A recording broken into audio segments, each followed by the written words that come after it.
My Go name. Never mind. live, it says. Wait, I have to change your name? Oh, it's your iPad. That's Nadav's iPad. that's all right. Okay, let me announce it to my Discord. I have to, dude, I have so many Discords now. Oh, you have your own. So many. I have like one, but I have a bunch of other ones that I participate in. At everyone. I need to make that automation that just goes through a list of Discords that I have approved to announce stuff on. Sugar Tales Tavern, maybe? People care. Okay, Discord folks have been notified. And just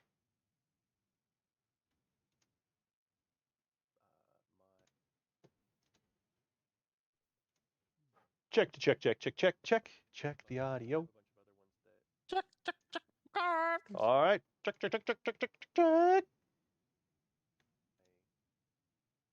You need to keep me checking. I can keep checking. Don't. I have like one. Okay, I think the audio is working in all the places. Okay. If not, people will probably tell us unless they don't wanna. Okay. In which case, I don't know.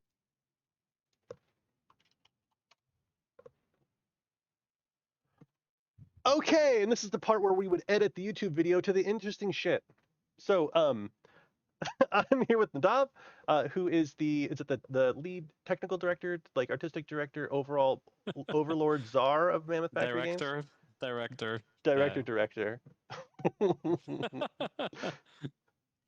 Yes, I'm here with Nadav, and for those of you who have watched my stream and have heard me talk about stuff, I've been talking about MammothFactory Games for several months now. I mean, initially it was like, hey, Nadav, let me tell you something about how this stuff works. When in reality, that wasn't the case. It should have been like, hey, you tell me. Um, as as man, you have really fucking took off. It's amazing. Thank And you. for those of you who aren't aware of what's going on, Mammoth Factory Games has a Kickstarter for their first book of epic miniatures and adventures. And what's that? Yes, Kickstarter. Kickstarter. It's a I don't know. Kickstarter. I don't know what Yeah, I'm doing. so he's drunk, I think, On coffee. on coffee. Or he's wigging out. So uh, yeah, basically, you've worked for a long time, and it's amazing having been there in the beginning when you were starting the very first ones, where you have this intersection of absolutely incredible artists and writers to put together the whole package, which is you have your 5e adventure, or your whatever version of adventure. You have really cool 2D battle maps. You have the 3D models to go with it by very talented people. And then you're kind of at the center of it all, pulling it all together and then doing that marketing and all this other stuff. And it's just been fucking amazing to watch. Mainly because I'm jealous of you and I want to I It is want very kind. to take you out and like, just really, really pick your brain about it. Because I would Well, like to think that you've trapped that me I'm now. yeah. Here I Uh, am. so I'm kind of on the same trajectory, only as a father with a lot less time and fewer. Let's do this thing. Like, what happens between like you're just kind of thinking about this idea to you're doing $100,000 Kickstarter to celebrate the first like 8 adventures and 131 models that you've created. Like, what's the in between there? Right. So how early do you want me to go? Do you want me to go? Do you want me to go When did how we met or who are yes, we? Like network what? learning how to network is important. So how did you meet your core Right. crew?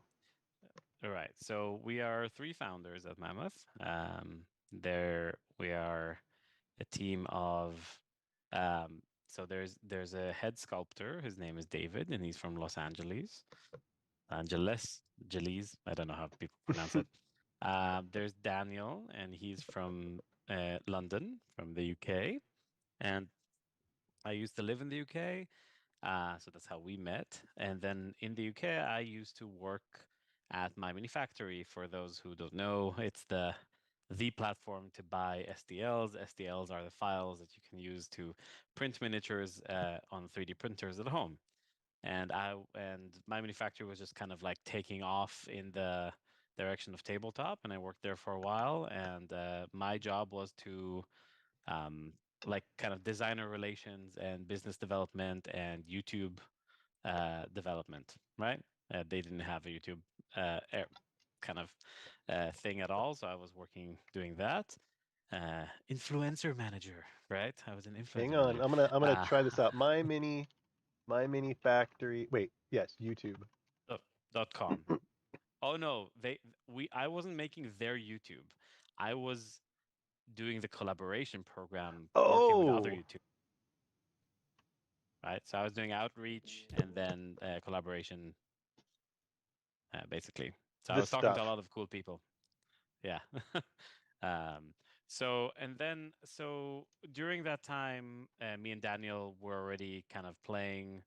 I was playing in his game and he was playing in my game.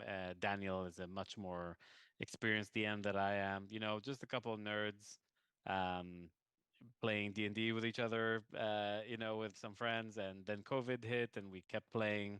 And D&D kind of kept us like sane, especially because Daniel has an autoimmune disease, so he had to stay home.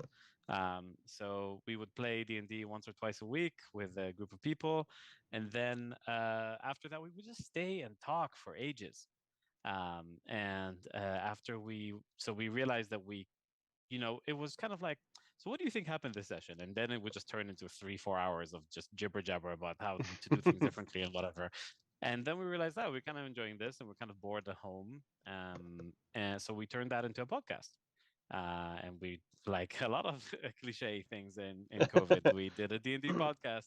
And it was called DM and GM, um, because he was a dungeon master and I looked at myself as a game master, and we were kind of like, it didn't really matter. DM It, and GM podcast. yeah, it's N with an N GM, or because searchability and stuff, not an Wait, what? ampersand. So Is this DM correct? and GM, or GM and DM. I think it's GM. Oh, I'm plugging myself DM badly. with the letter N. GM and DM. Yeah, so GM and GM DM. and DM, five Oh, letters. Yeah. brutal. Yeah. Here we go. Way to not be found on the internet. Yeah, like We were, I would. This is not intuitive to me. yeah. And we recorded like, I don't know, 10, 20 episodes, and I only edited four. And they're really nice. They're kind of, I'm a big YouTube person, so we kind of edited them to kind of like a YouTube format, like 10, 20 minutes kind of episode. Mm-hmm. Um, and they're really nice. They're just D&D ideas. Like, for example, what is a charisma-based trap? Right? How do you even Yeah. what does that mean, right? So shit like that. And we were just talking, and we had a nice time. And then we were like, well, we're enjoying this so much. Why don't we take this podcast and do also like adventures? So we were planning Mm-hmm. our own Patreon with adventures. And one of the people I had in touch with after I stopped working at my manufactory was David, and I didn't know how good David was when we first started talking. Um, and then after a while of him, like every couple of months, just being like, "Hey, you're good at business. I'm a good Mm-hmm. artist. We should work together." Um, and I was kind of like, "Yeah, yeah. Well, I don't know you, weird Spanish man from California. Like, like, why would I go?" But then I was like, "Well, we're kind of doing this thing, and I kind of know about the STL space." And then he sent me some of his stuff, which I think he sent me before, and I think I just didn't see it. And apparently, this guy used to make collectibles for Marvel and for DC. Dude, I mean, these Collectibles. your STLs are unreal. Like Yeah. like So un unreal. I mean the David gets all the oh credit for this. man, all the stuff like on your Instagram is just oh man, Thank you. it's Very nice. very high quality. Thank you. Uh, so yeah, so David is like a phenomenal artist, and we were just like, okay, let's start. And we decided to just bring all three of us together. So Daniel, head writer, David, head sculptor, and me doing business stuff and also co-writing and editing and all that fun stuff and organizing company and blah blah blah. Um, so we organized it, and then we were like, okay, one adventure a month. modules are too long, one shots are too short. So we were like 4 to 6 shot kind of adventures, Mm-hmm. um, 3 to 5 battle maps, um, 10 to 15 monsters, interesting NPCs, interesting lore, magic, blah, good. So we just started doing that. Uh, and then we got a bunch of playtesters, and we actually playtest every adventure every month ourselves personally, Mm-hmm. which is so we're 2 months ahead of the release date, um, which has been not easy, and it's a really tricky, like tricky, That, a yeah, strict and I tricky we format. talked about Yeah, this a little bit earlier. The constant producing something every grind. month pipeline. Yeah, If it you it don't should be have called enough, like grind, yeah, not and it's Patreon. It should grind and Tron. and that it's that type of work where you need to pay people. Like it's all fun and games and people are willing to volunteer until it's like the never-ending grind and it's, you know, unfun. So the real miracle here is that all of us were like dead serious straight from the start. All three of Hmm. us, we were like 6 months no pay, full time, go. Whoa, full time? Full time, mate. Full Wow. time, 6 months. We Wow. Oh, got oh, to zero be able to dollars. take that kind of risks in my life, right? Yeah, yeah. Woo. Life with no dependents has got to be nice. Yeah, I mean, to be fair, I think David did some extra work and Daniel's had some extra work and I had a little bit of extra work, but I was the first one to. So, but it was, yeah, it was kind of from the start. We were like, okay, let's really give this a try. Hmm. 6 months, just reinvest everything. And after that, start paying ourselves in small increments. Yeah. And I still don't pay myself enough, and I definitely pay my freelancers way more than I pay myself. Hmm. Um, but now with the Kickstarter, I think we can start being more sustainable as a company, which is nice. Yeah. Um, so yeah, so our goal was to grow 50 to 100 Patreons every month, and we did exactly that. We're after 10 months, we're at 1,000. Nice. So yeah, well, currently 900 because the month drop, but Yeah. uh, we're hanging The around you're that we're in the area. middle of the billing cycle. Like we're collecting money Yeah, now, and people real don't want to pay. yeah. So it's a tricky time, and even though it's a highly saturated market, like the STL market is packed with talent that I know because I used to be designer relations coach to like Hmm. 50 to 100 of these guys, right? Out of the 500 STL companies that exist. So I knew a lot of, I still know a lot of them. We actually started this miniature guild, which is like our own Discord server where we talk because I was kind of in the unique position of being, I was at my mini factory, but now I'm a designer. So I kind of had this group of people together, and I was really surprised that they didn't have a Discord server like that. So now we do, which is nice, where we Wow. get to talk to each other. And yeah, it's been not easy, but we've just constantly every month improving a little bit, um, taking quality very personally. We like good stories. I studied storytelling for a long time. Daniel has a master's in like history and phonetics and stuff like that, so he knows his language and he knows his storytelling and his Hmm. writing, and he's been a professional writer for many years. um, so yeah, that's kind of it. It's just I don't know. I feel like I shot all over the place. no. I mean that's you had this uh you had this perfect storm of good, super dedicated and skilled friends that all like took the plunge, right? Even if one of you wouldn't have been able to do that quite the same way. I mean, you still Mm. obviously would have been absolutely successful because all of you are very talented. But the speed in which you did it was just incredible. I mean, in less I than a year to have 1,000 patrons plus, and that's not counting like sales and stuff either, or the Kickstarter on top of that. Um, mm, I watched a YouTube video. I don't remember who it was by. DM's Lair. No, it was WebDM Lunchbox Heroes, Lunch Break Heroes. There it is. Anyway, he has a basically he has a YouTube video on like, can you make a living writing D&D stuff? And he's like, yes, there's so fucking much money in the market. Like, yes, you can. Just start doing it. I remember this And video. and it's just build your backlog. build your backlog, because what's going to happen is you're gonna publish your first. Well, in my case, not in your case, because you also have the ancillary like 3D models and incredible fucking social media skills and graphic design. Holy hell! Like if man, if I do another Kickstarter, actually, I want to hire you to like do the spreads like this. Although you won't have time to do it, I will still ask I you, won't. right? Like, um, It's it's been a real struggle, you know, because uh, I never I learned Photoshop, InDesign, and Illustrator for like a weekend course when I was 18, which is oh 20 wow. years ago, or 10 years ago. 10 years ago, how old am I? Anyway, a long time ago. And I just learned, you know, like I don't know, 10 sessions of 3 hours or something. Like I'm not a graphic designer. But over the years, I've had all sorts of startups, and I used to run parties in Amsterdam and all sorts of stuff. And I created, you know, all sorts of banners and stuff, and just learned. And this was really a labor of entrepreneurship in the sense of I need to learn how to do this, so I'm gonna do Mm-hmm. this, and I'm gonna ask other people how they do it until I finally we could afford a Well, graphic what's designer. mm-hmm. So so now we have a Did graphic you designer. hire a did you do this or did a graphic designer do this? It's a great question. He isn't. We have a graphics designer that now after the Kickstarter is going to be full time. Yeah. Um, he is very talented. However, I will say I'm very heavy-handed on it, and that's Yeah. not to take away from his. I'm just a You're a perfectionist. micromanager. Yeah. I'm not micromanager. I'm specific until he gets it, and then he knows how to do it, right? Mm-hmm. But I feel like I just have a little bit more experience than him. He's quite young. He's a British guy called Callum. Shout out to Callum. He's Mm-hmm. fantastic.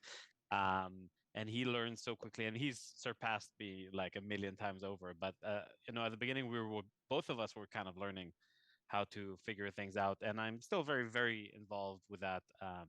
But at this point, he's doing all these beautiful covers. I don't know if you can show on screen or whatever. Yeah, dude, But I we can have. show everything. Well, here's Okay, cool. these cover are I the mean, like covers. the adventure covers. The best place to show this Oh, it's probably is it's on our down below. website, or Well, they have each um, one individually, right? Well, they can see it right mm, here on the or Kickstarter. We actually don't show it that much because the thing is, we shop. weren't able to. We were, yeah, I know, we weren't able to do them for the first Kickstarter. We only did it in book two. So book one is the first Kickstarter, Here, like and book this. two, I don't know. I can only see your face. Oh, I'm sorry. Yeah, I'm looking at the That's Vermin okay. Horde. I have all your websites like Yes, up in a the browser. Vermin Horde, exactly. Yeah, That's something we started to do for book two, and one of the stretch goals in the first Kickstarter was to go back and do all the first ones because we couldn't afford to do it at the time, but now yeah. we can. So Blood, and dude, they the broke that Bloodlords of the stretch goal. Deep one is, man, it is intense. Yeah, That and is that an that intense one is cover. yeah, exactly. So all those covers, they look more. They're just basically like PNGs of the renders, kind of like with Hmm. nice arrangement. But the newer ones look like proper art, and that takes a lot more work. And Callum is a Yeah, fantastic illustrator and graphics designer, so we work together on that, and he produces some fantastic things. dang. Well, the what was I was saying something back in the oh, so anyway, the idea of creating your product backlog and then eventually your product backlog gets large enough that you can sell it at such a discount that people can't help but buy it, right? Like, and that's That's a way to look that's at it. that's the normal trajectory, right? The normal trajectory for, I mean, it's slightly more than a hobbyist is like you make 5 adventures that nobody buys, but then you're like, hey, I'll sell you 5 adventures for $1. Like no one, I mean, Yeah, that's a I race to the mean, bottom. It's tricky. right? But It's tricky. it's just to get your stuff out there, basically, until you become somebody, and then you can say this is 4.99, get fucked if you don't like it. Like then you have some clout.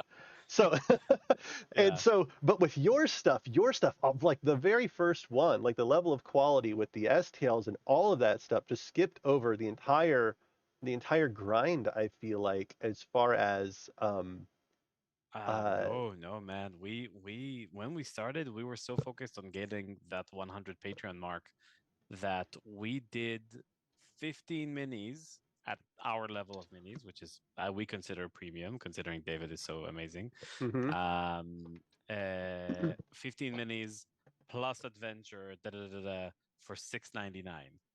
Jeez. So That was okay, that so was stupid. um, with what I'm doing, I'm just trying to get stuff out there, get enough so that I can get my hooks in someone for it being cheap because that's basically my option. Your options, though, I mean, you have an incredible marketing presence and all these things. But you were mentioning to me before where you were a little bit worried about like, well, we need to be producing so many minis in order to keep up with the market, right? People are very value sensitive with the minis, and that to me, I think my comment was that that's a race to the bottom. So how Yeah. are you have your thoughts changed on that? What's your strategy for not just saying, okay, you're going to get 100 minis a month for $10 when that's the norm or whatever. Yeah, it's not the norm. I would say the norm for the upper end of the STL producers at this point in 20 end of 2022, it's probably going to change for the worse as we go. Is somewhere between 20 and 40 minis a month, which is crazy, and you really can't do that unless you're a team. Like individual creators are far and few in between that make them by themselves. I Hmm. don't think anybody, maybe except from Mini Monster Mayhem. I think he might still be working alone. That guy is nuts. He's amazing. Maybe he's not working alone anymore. I don't know. But basically, yeah, there are people like Loot Studios that do 120 minis a month, and they're insane. That's for $15, I think. And you have uh, One Page Rules, also I think 50 minis a month or 60. I don't remember, 60 I think, and that's yeah. There are people who just do a lot. We are kind of in the mindset of story first. Hmm. We don't want you to just buy a ton of minis. We want you to buy minis that you can use in a story, in D&D or wargaming. But like, Well, so I we I want. would like to comment on that. I Mhm. could write a story around every single one of these minis. Like That's like nice. each mini has enough personality and detail to it that I mean you could write an entire story around.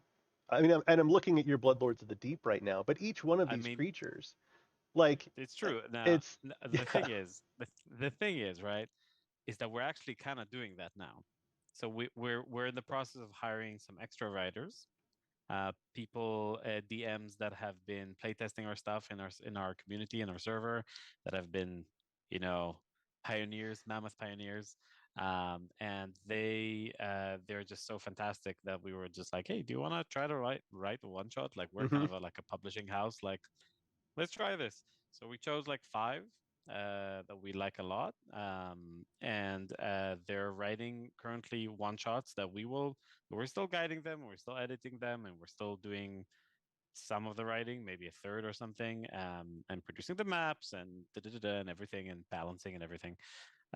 So it will still definitely be mammoth quality, but it's going to be a one shot, like 5 pages, right? Hmm. But we're doing that for a lot of the monsters that are already in the sets Nice.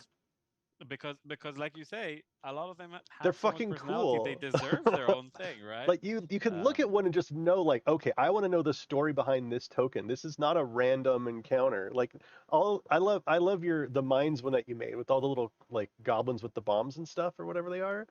It's just like yeah, every single little one. I want to know this one's little story, and they you have. you Yeah, in present their them like adventure, it's they like, do. oh, you're gonna fight five of these things at once, and it's like, dude, these aren't like goblins. These are crazy detail. This is Those are yeah, those are actual they're demon the infernal gnomes. infernal forges. Is that the Yeah. one that was? Yeah, they're demon gnomes that like dynamites, and and there are two different clans that are opposite. So we actually only made four of those minis, but they're actually supposed to represent 20.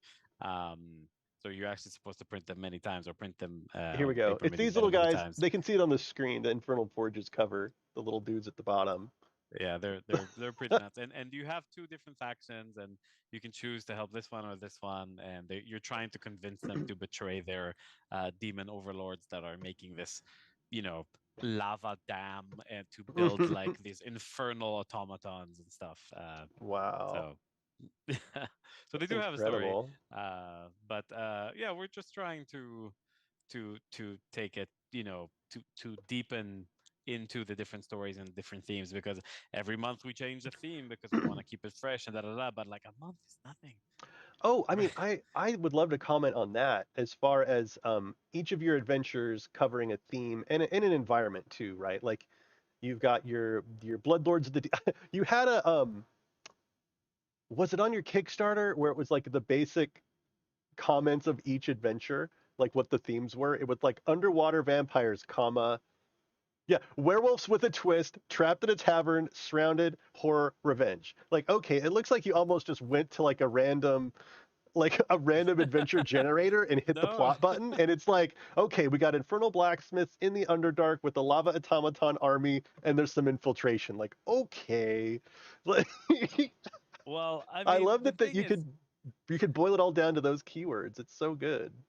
it was actually really tricky, right? Because this is the thing between me and Daniel. Daniel is like a proper a British guy that has, I can't do a British accent, but Hmm. he writes like really beautiful fantasy English, like high Yeah, high tier, and English is my second language. So for me, I always try to take care of the little people, the people who maybe are not that confident, and maybe they're not British. Even American people, I spoke to the last guy who interviewed me.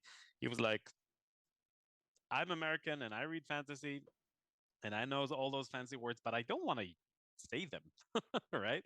So yeah, when you're trying to write, and you're trying to write for an audience, with especially with readouts and titles and stuff like that, you don't want the DM to feel stupid, but you want them to be yeah. inspired. And that balance, me and Daniel, like sometimes we argue for like 2 hours on a name or Yeah, or a word, like should that be in there, should that not be in there. So we have some rules, like in readouts, if I don't know the word, it doesn't go in there. As simple as that. yeah, yeah, Right. yeah. And that's I have And in working with Haim, my business partner. He does a lot of the writing, I do the editing and stuff. And he there's a it's not a syndrome, but it's like basically if you've written less than like a million words, you get really hung up on like every single one. And it's just like kind of pick your battles in that. His thing is he's very particular about like the logistics of a place. So we designed an adventure that's like this underwater cistern ziggurat, and it's basically kind of like the water temple where you go down in there and you flip a switch and the water level goes down, and then you fight some nasties and you kind of work your way down, right? cool. And he was very, very specific about like this is a drain valve, this is a whatever valve, this is a something else valve that uses the pumps of the whatever. And it's like, dude, no, just make it be one switch, man. They just need, and he's like, I but pushed and he's button. like, just have it be one switch. Like, let's get the name. Like, you've got four different valves, and you're referring to them as the first, second, and third valve when like no one knows what these. So it's little things like that where it's like he architecturally designed an underwater ziggurat cistern that had these special magical plants filtering the water with the pipe, and he had pipes everywhere, and it was like Wow. perfect. But it's like, dude, this is so overkill. This is so, you know, Mhm. the focus is fun, Like, and do sometimes you you want have to to write tabletop, sacrifice. or yeah? Go write a Do you book. want to be an engineer? Do you want to be Yeah, a plumber? yeah. He lived in Alaska for quite a while. So he knows a bunch about like survival Yeah. stuff. And I wrote something about a village that was like by a river, and they ate like some kind of fish. Like I was like, whatever. And he's like, you cannot have that type of fish there. That's an invasive species and it would have wiped everything out. And there's no way that this village would have survived more than 20 years and long enough to grow the crops that you're saying that they're growing. I'm like, dude, like, thank you. I just tell him thank you. I appreciate that. Like, let's just change it to another fish. I really didn't care about the fish. In fact, I just Googled some random fish. Um, but I totally feel your pain as far as, a writer writing from the Mhm. heart and having to pick it with little pins, and Yeah. help them. Absolutely. So we have a good balance in that sense, and because it's such a strange format to write to, really, like something that should be able to be played in 4 shots, yet has these epic monsters, right? Mm-hmm. It's kind of like, how do you play quickly when 5e combat can take 4 hours, right? Like, how Yeah. do you? So we really learned a lot about pacing and about how to make monsters interesting and how really to make things modular and less about what encounter you're doing, but more like how do you approach encounters, all sorts of stuff. But yeah, in the editing process, we definitely have this balance. Yeah. Yeah, we our first two adventures we wrote just like the adventures that we read growing up. You know, like we've got 3 or 4 or 5 pages of the backstory of the city and all this stuff and the people, and then you've got like some motivations, and then you've got heading into the adventure and options, and then you've got and so you'd have like a 30 page or 40 page um, adventure or something like that. And we read Kelsey Dion's article about like writing for a DM. Like Yes. your audience is someone who's going to be sitting at a table and there's certain things that they need. Keep a scene to a page, right? Like have Arcane Library. yes, yeah, Arcane Library, Kelsey Dion. We read that and we Fantastic. completely rewrote our third adventure. And so now we're trying to get better at writing with that style. But the feedback that we've received has been very, very good as far as, Nice. you know, everyone's going to skip that crap anyway. You write 3 pages about some town. Well, guess what? My campaign doesn't have your town in it. Ooh, So, ooh, careful, careful. I'm not sure you're right. I mean, well, I think there's half and half. I yeah. think there are practical DMs, and I think there are DMs Well, that like going into it, right? I I'm a fan of like have a 5 or 10 page setting module, right? Like Hmm. have the setting of this town that you've written all the material. So what we do is we kind of still write it in the old way, but then we section off like, okay, all of this cool stuff is all setting and it can be its own thing. You know, it's like a 5 page 99 cent. Hey, you want a setting to go with your thing? And when we're advertising the adventure, we can say, if you want to know more about this place, you know, here's another document that can go with it. Um, Interesting. yeah, Yeah, we it's very interesting. it's Like a there's so many balance. different ways to, yeah, and balancing and like what's your audience and who they care about? Like, are they international? Are they young? Are Mm-hmm. they old? Do they like, are we adhering to strictly, 5e D&D speak, right? Do we write exactly like wizards say in their guidelines?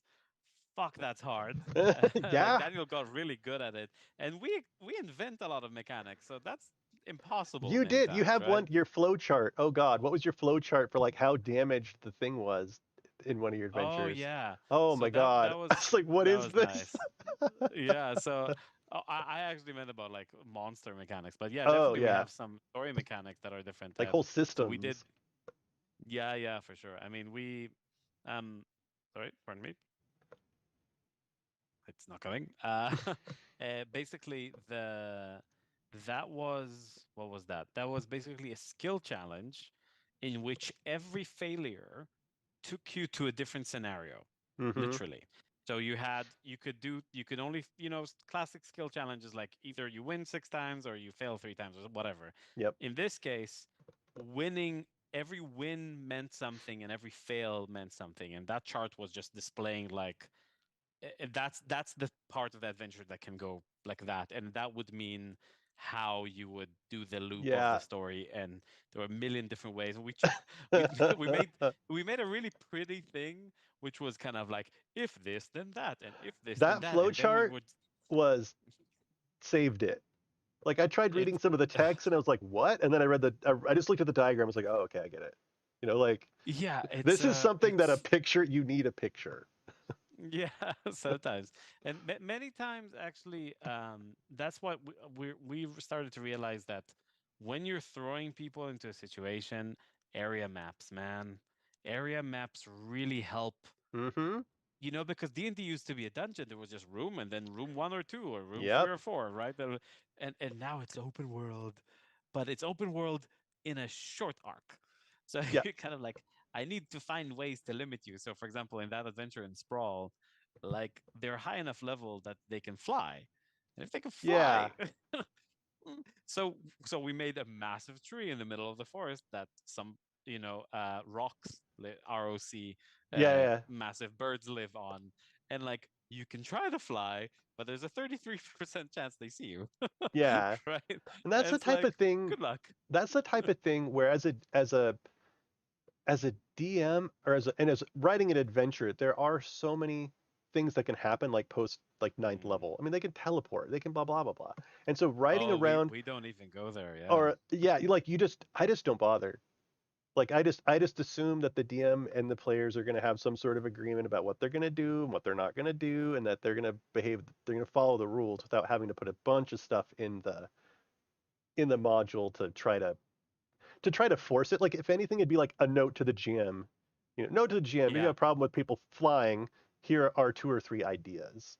And This is then what we do. walk We away. have tip boxes. Exactly. Yeah, Yeah. yeah, We yeah, have exactly. DM Yeah, and tip what you do boxes. is Exactly. perfect, just perfect. Thank you. Oh man.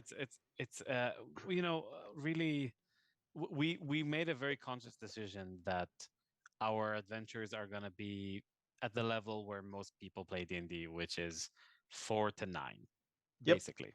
And we're doing now a bunch of early, like lower level adventures for those who want to start like, my first adventure, and you fight the displacer beast, Yeah. which is cool. And so we're doing that as well, but it's not simple to find that balance. And because a lot of our monsters, we make demons and dragons and all that stuff. How the fuck do you make a dragon for a for a seventh level party, right? And how Yeah. do you make that fight in a way that DM doesn't need to be like, ooh, Yeah. Well, I I'm mean, not you gonna can crush do. you, right? I mean, a seventh level party could fight at like a young white dragon or something, like a younger Young, dragon. yeah, But not the an but the ancient thing dragon. about dragons are, and this is just me being a DM, is that they're very intelligent, right? Like the whole idea that you're going to corner a dragon in a cave at all is so outside the realm of anything that I would write for myself. For other people, I would shenanigan ways maybe to have it happen, but a dragon you need to motivate the dragon to fight them to the death. And that's a really fun conversation to have with your friends over beers. Like what are reasons that a dragon would fight to death versus you're trapped in a cave or something. Um, Hmm.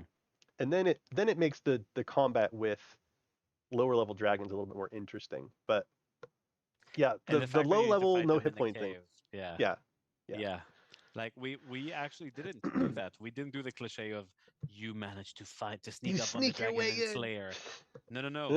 This dragon is helping you get out of the city alive, but it's actually taking you to an area where it won't be revealed that the it's a secret advisor to the king, but it's Yeah, actually an evil dragon, and it's actually going to kill you to erase the evidence. And right. it's in the open, and you're seventh level, and it's an ancient, like radiant dragon. It can crush you. Oh, So you're basically surviving yeah. in Just that run, adventure. run. It's not run. It's kind of like deflect, hide, split, all sorts of stuff. And they do gain a lot of magic items specifically to counter Right. stuff along the way, depending what they do. Um, so It's so much fun, dude. It's so much mm, fun to create like experiences for people. Does that make sense? Like you can write a book mm, and someone reads a book, but I'm not comparing the two and that one's better than the other, but the experience of like writing an adventure that a group of people are going to get together and like problem solve their way through. There's a certain amount of like enjoyment in that and like validation to having people either get caught or have them figure it out or that just keeps me coming back. It keeps me coming back to writing more adventures for people.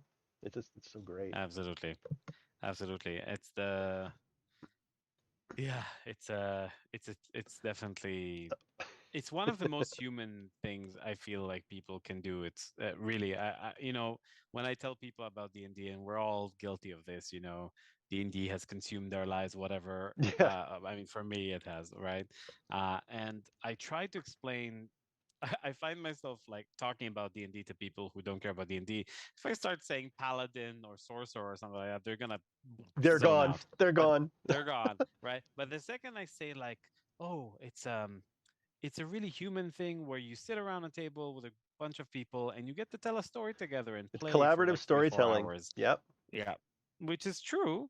Um and and yeah, the amount of time that I have this encounter that I run with people who are non D&D people, and I always carry I always carry a D20 with me just in case. Really, I have this thing, and What? I, I've Seriously? I've hitchhiked with people and converted them to Oh play my God. role-playing games That's kind of creepy as though.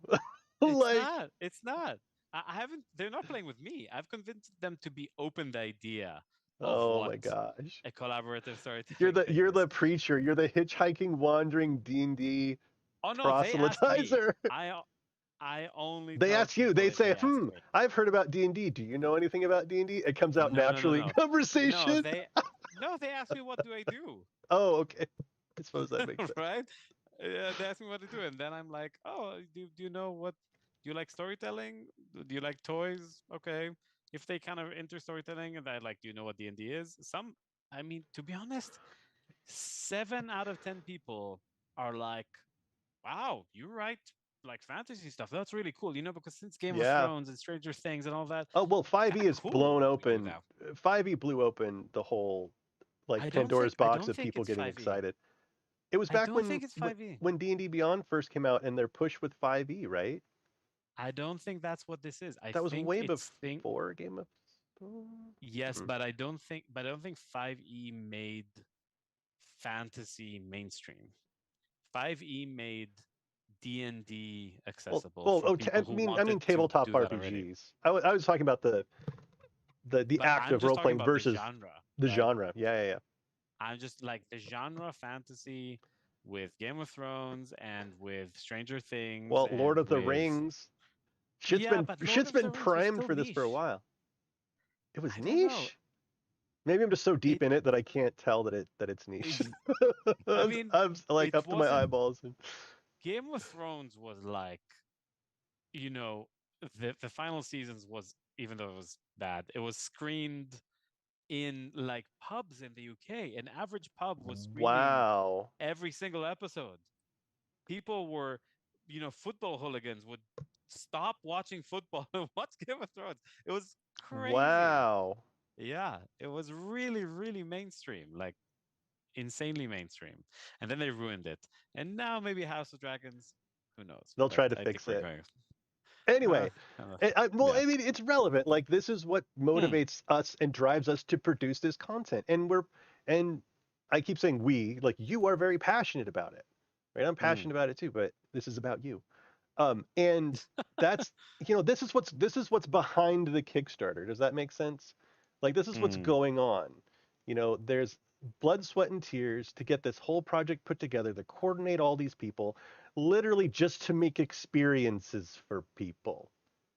Like Absolutely. I that's mean, the end product is this impact on like fantasy tabletop culture, you know? And with the STLs and stuff, the future of this I think is still up for debate. Like, where does it go? There's I mean there's three 3D virtual tabletops up for Kickstarter this month that all have marketplaces, which I'm excited about. I've been waiting for like a legit, because that's where I am. I don't really want to do 2D stuff. I want to design these adventures in 3D space, and I because I like the tech in coordination with the storytelling and things. Um, and so yeah, it's like taking your models like into the 3D space, into the 3D animation or games or whatever the hell is going to come after this. By digitizing a lot of what you're doing, I think you're really setting it up for whatever the hell the next 10 years shows us. I think it's going to be awesome. this here's hoping. Here's hoping. Well, I mean, I hope this is a reflection that you're doing something right. 1,500 This people think that that you're headed in the right direction. nice. Yeah. Trying to think of what else is there to say? So you met your friends, you dedicated your lives to this, you hired a bunch of people, you did the grind, you got a bunch of really awesome stuff published, you networked, and you've hit your you've hit your Kickstarter. So what comes next? Oh, actually, I have well, yeah. So first, what comes next, and then I have another question. What's next? What's after All right. this?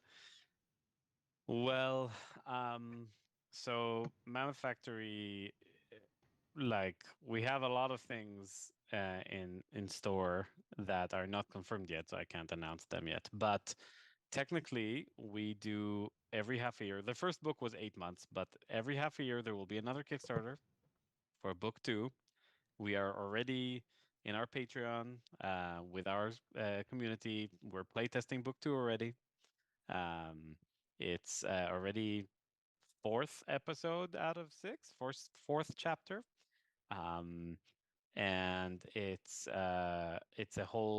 another continent in the same world, a different timeline. And then we already know what's book three, four, and five. We know Wow. what they are, and each book is six chapters, right? Mm-hmm. Some of them are completely different flavors of fantasy, I would say. Mm-hmm. We have a board game that we're Wow. planning. Yep. That's Uh, exciting. it is exciting, and the cool thing is that we can reuse stuff we've already done, Yeah, right? you've already got So you have all the materials for it. yeah, we have a lot of the lore, we have a lot of interesting things, and I was part of designing some board games and some card games with my other company. That's a different story. So I'm really into game design and that kind of thing, and we're also planning a few random smaller Kickstarters in between the 6 months, as if we're not going to be doing enough.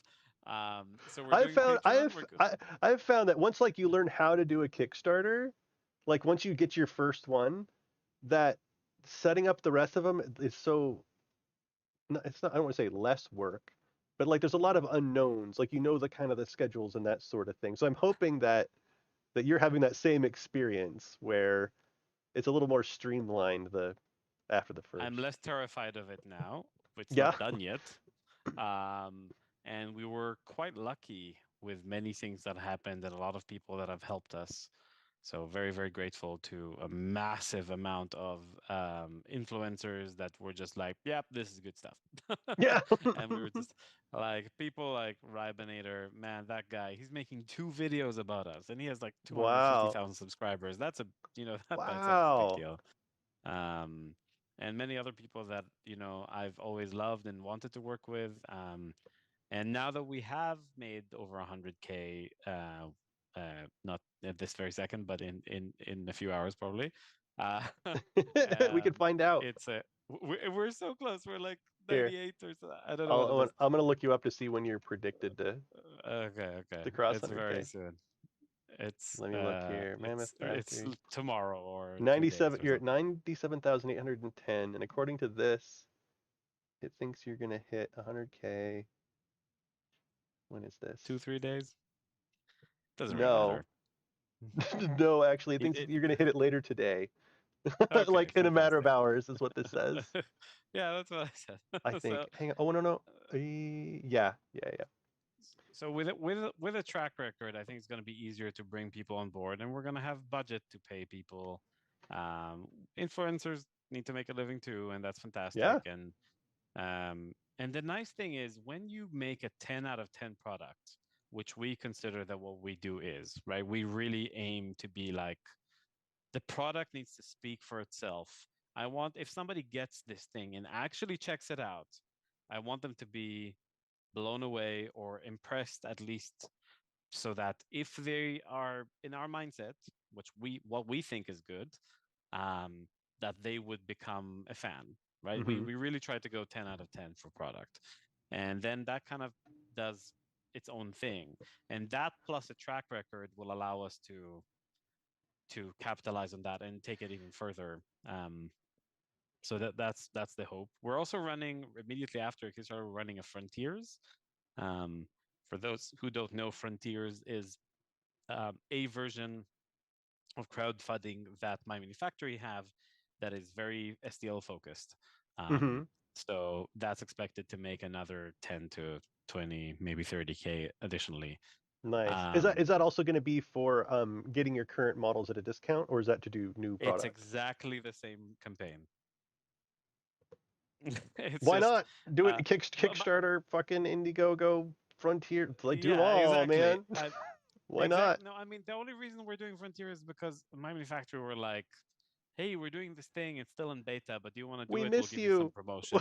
We No, no, miss no, you. no. They didn't say that.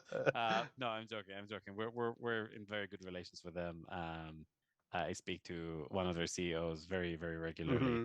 Uh, it's a really it's actually a very good platform that really supports artists. So good for them. And yeah, they were just like, hey, we can give you some promotion. Want to do it? And I'm like, yep. Nice. It's like I already made all these graphics. I just need to put them in there. Yeah. Why not, right? Um, so that's the thing. And then um, some of the other Kickstarters that we're planning to do is like this board game, and we have a big sci-fi setting that is completely off brand for what we're doing now, and that's just going to be its own beast. Um, uh, yeah, that's so David the sculptor has been writing a setting as well for a very, very, very long time. He's 45 now, I think. Maybe I'm being Hmm. kind. I don't remember. So he's been writing this setting and it has like 10 factions and stuff, and we're gonna be developing Wow. that into something. So we have a lot of plans. Yeah. That's awesome. That's incredible. Like, I will say, even though you've got it all planned out, be sure to like make your business decisions in the now, right? If you plan out if you plan out your next 5 years, and in 2 years, you know what was hot, like Bloodborne is hot shit. Like switching to a Bloodborne theme might not be a bad idea. Dude, did you see that other Kickstarter got Absolutely. like 2 point change million? And it's What are we like talking about? there's a Kickstarter, Steingate's. Hang on, let me show it to you. They got the The most. Hunt or Yeah, Steingate's Guide to the Eldritch Hunt. They right? got they got how many millions? 2.7 million for a grimdark. It's like a Bloodborne Eldritch Hunt 5e book, dude.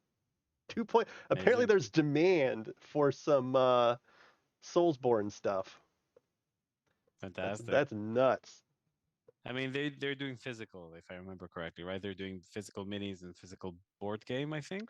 Maybe I could be wrong. What else? I think it's a book, and then um what is their campaign? I don't remember. They have a bunch of like dice bags and like stuff like that. But for the most part, it's just a book. There's a book, The thing, dice bag, physical book. There's also physical maps now. There's also, oh geez, lots of artwork, like a deck of tarot cards. I mean, as it went on, of course, they added a bunch more stuff, but in the beginning, it was just a book, amazing. a book in a box. Uh, That's fantastic. I did look at Sina Una, that Kickstarter now, mm-hmm. and that blew my mind because I realized how much we basically because we were just so scared of creating extra stretch goals and more work for ourselves and Yeah. we're a young company, we didn't know what we were getting into.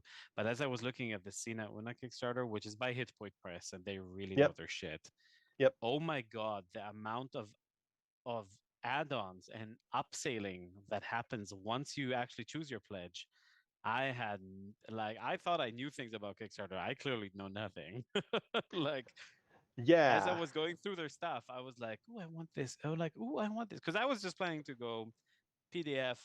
Yeah. I want to hear Oh, the a dice stories, bag for ten and then bucks. Oh, this, and then yeah. and now it's like market research for our company. I have research budget, right? Like, Right.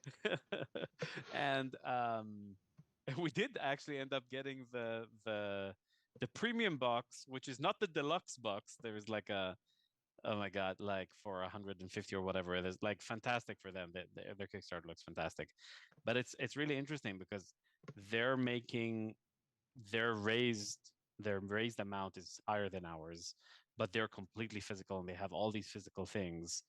For So us, the they're only physical, it's the when I did my Kickstarter too, I was like absolutely no physical anything.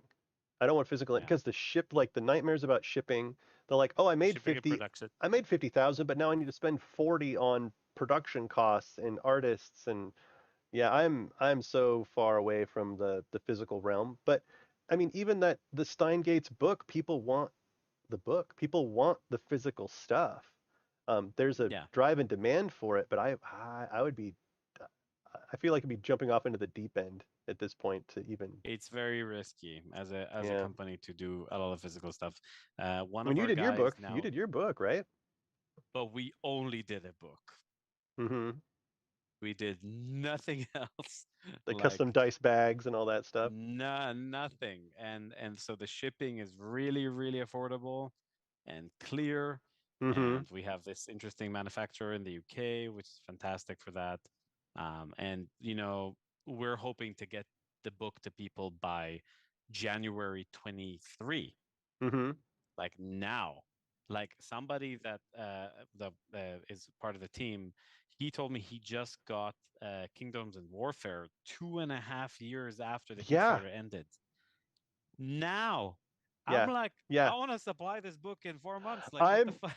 the idea. So we're trying to all of our backers. We have a third adventure that we need to get to them about this sewers adventure, and we're doing early. Actually, the early access is ready. I just haven't sent it to patrons yet, but hopefully it'll be the next like week or so. But like just my personal feelings of like they paid for this thing. I owe it to them. Like I don't like it. Like I the next Kickstarter, I want it to be just like yours, completely finished. Like when you do it, so there's not that overhanging responsibility. I mean, most of the stuff that we're doing is already done and play tested and test printed and all that stuff. But the stretch goals will Yeah. make you do more shit. Yep. And yeah, this is where it gets Uh, tricky. so are you ever gonna branch out into 3D VTTs with your stuff? Is it ever gonna happen? It's a fantastic question. So, as you well know, we did consider doing this with your guidance for a while, and we looked at tabletop simulator and we looked at Mm-hmm. Tailspire, and I actually knew about what. I should I be saying this? I somehow knew about the what was happening with one D&D, so Yeah. I knew it was coming, but it's so far away, and it's even They're at 2024, it's gonna be they're so gonna fuck not you ready. so hard. Like they're Why? oh, I did a response video to a lot of all the people that are like one D&D is going to ruin the world, and I did a couple of response streams to YouTube videos about it, and I think it's going to be great. I think one D&D, I think they're going to be very good at doing D&D, right? But the Mm. odds of Wizards of the Coast also being able to satisfy like all genres is pretty low, and they're going to No, be but that's and they're going they're to gonna be but focused on their own stuff, and yeah, that's yeah, yeah, okay. and that's the point is like that people I feel that 5e is like a gateway game. You play 5e when you first start playing D&D, you first get introduced to tabletop role-playing games. Then after 3 or 4 years, you want to do something different. Like you mature as a player. You want to play vampire and you don't even need a VTT for vampire, right? And everyone's like, "Well, people are going to do microtransactions and get all caught up in one D&D and they're never going to play anything else." And it's like, "Dude, have you heard of people before? Do you understand like so I think one D&D is going to be great, but it's years and years off.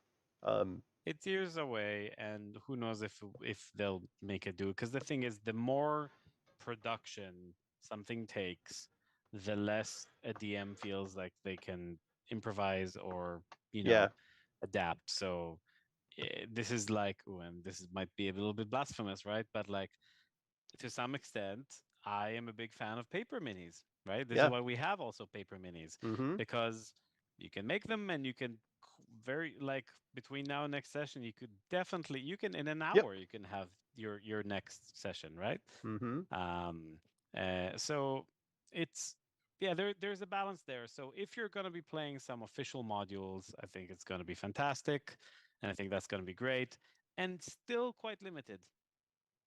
yeah, You have these set maps, and this is the issue with just generally 3D, um, 3D D&D. It's not like it's you know if it's not the maps that people find a way to solve, like Tailspire did, which is fantastic. You find a way to solve that, then suddenly you have a problem with the monsters. If you find a way to solve the monsters, suddenly you have a problem with like D&D Beyond integration or whatever it is, right? uh, tech could be a blessing, but it's tricky with D&D. It's tricky. yeah. No, I mean, I think, and a lot of people, I don't know if they agree with this or not. D&D, they're like, well, if you get a 3D VTT involved, then it's too much like a video game. You know what I mean? And it's like, dude, if you look at Dungeons and Dragons, it's a fucking video game. Like, Yeah. you have hit points, you have AC, you have roll to hit calculations. There's all these feats. They went to the trouble to balance the classes, right? Like at that point, can you just accept the fact that it's basically it's we're playing a video game together? That It's the other way around. and Video games were and made because of this. right. And but it's definitely the sense of like 3D VTTs make it too video game like for some folks, and I think it can be as more or as little like that as the GM makes it or the group makes it. Or if people get together and they treat it like a video game and they have fun, then like, who are we? Who are we to say that they're playing any game wrong? I think I think all the 3D VTTs are going to kind of have to figure out what makes them special. Mm. And one D&D 1 or whatever, they're going to have their lockdown on D20. They're going to have their lockdown on all the WotC IP and stuff. People are going to publish in their marketplace. But if they, for You think example, they're if they gonna have a marketplace? one D&D, yeah, of course, their own, where you can buy their There, shit.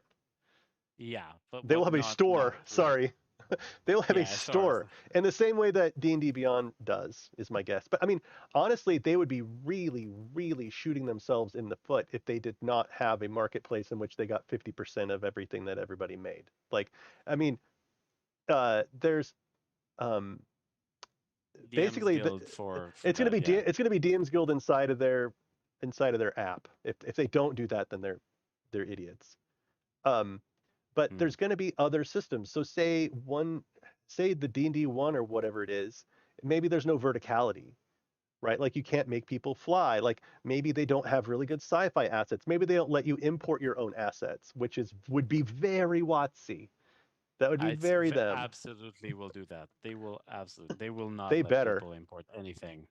But, No, they well, yeah, no, no, won't. oh, yeah, I'm with you. Yeah, they will not allow. Sorry, I misspoke. No way. They will never No allow way. anybody to import anything. So there's going to have to be the other one that people use where they can use their own models. So I think there's always going to be a cross section of VTTs depending on what it is you're planning on doing, and who knows how it's going to shake down in the next couple of years. But everybody being like, well, I'm not going to do a VTT Kickstarter because I'm going to wait for one D&D. It's like, well, I hope You you're not might be disappointed. waiting for I three, hope four you're not years. Yeah. disappointed when it comes out. Like, and they don't even have Hero Forge tokens. They don't allow you like, so.